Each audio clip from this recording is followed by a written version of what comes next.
Hello, we're back again. We're talking about the buck folding hunter and its cousin, the ranger.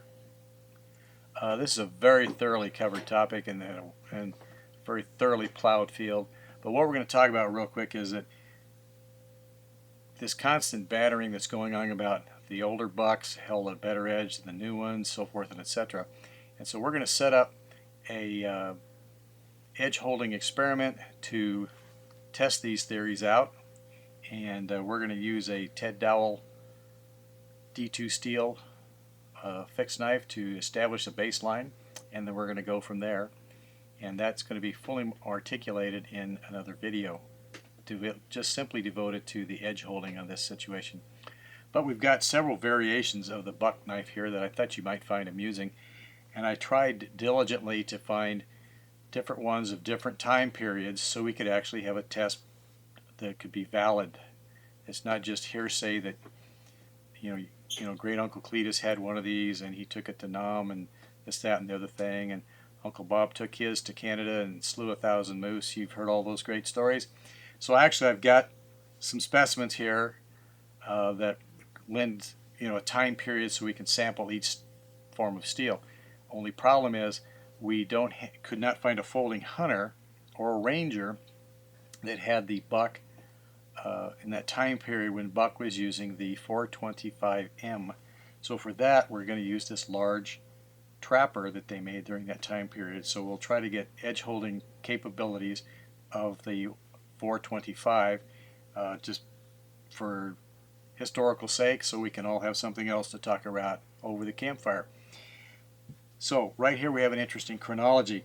This knife here was from about 1973, give or take a little, and you can tell a lot of this. This is very well documented on the Buck Collectors site. That's a great thing. If you're interested in buck knives at all, join the club. They're not paying me to say that. It just they do a great service. Also, the Buck Knife Company, if you contact them, they can help you. And if you walk in the front door at Post Falls, they can even be more help.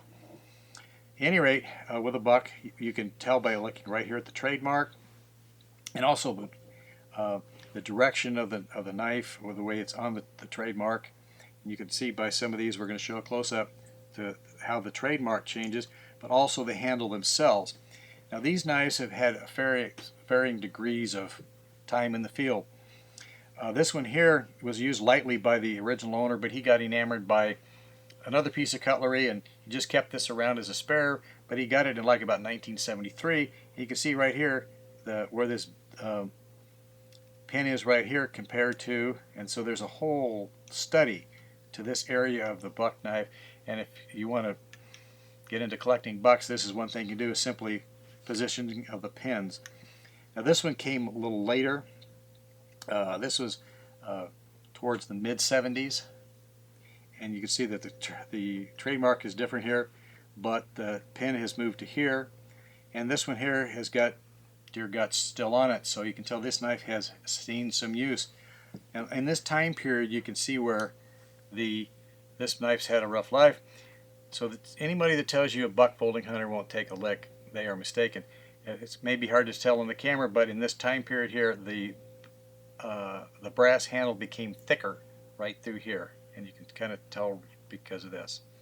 Hopefully it picks up on the camera. Third one we have here, this one was like about 1978 or 79, give or take a little. Sometimes the buck did not stamp a precise date, time, and month on them. So this is obviously a later production here, and it's got the two pins. And all of these knives here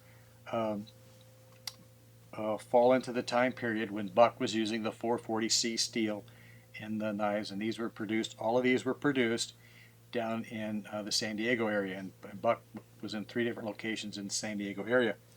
Now, this one here was an anniversary model, and it's had some light use.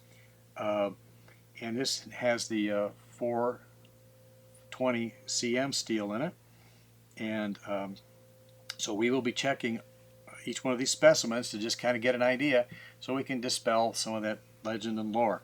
Now the Buck Ranger is cousin to the folding hunter, and this one here has the it was late enough in production to have the 420 cm steel in it, and it may be hard for the camera to see, but Buck later started adding little marks like this one, like right here, and you can get the year of manufacture that way, and you don't have to go guess by golly.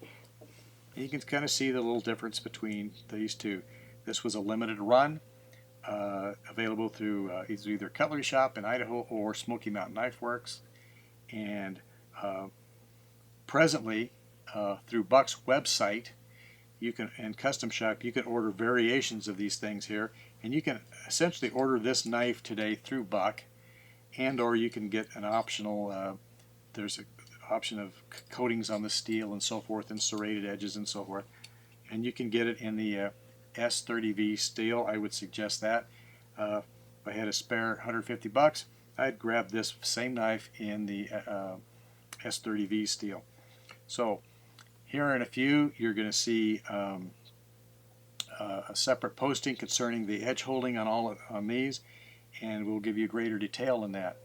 One thing to say is, many times you can find along about Father's Day or graduation time periods and Christmas, you can find the Buck Folding Hunter at such retailers as Bass Pro Shops and so forth for a really good price, and it's for the money that you're spending on it, they do exactly what they were designed to do. There's a lot of misconception. A lot of people think, yeah, you can beat the dickens out of them and no big deal, and or when they do something like this and break it, they blame Buck. But I dispute that. The newer ones have it's visible on these two right here. The newer have a smoother line here and here, and they've just helped the ergonomics of the handle a lot on the newer ones.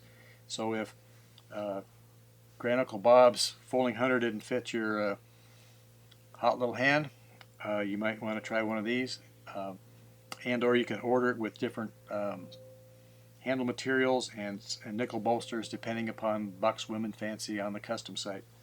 Hope this helps. We'll talk to you more later. Goodbye.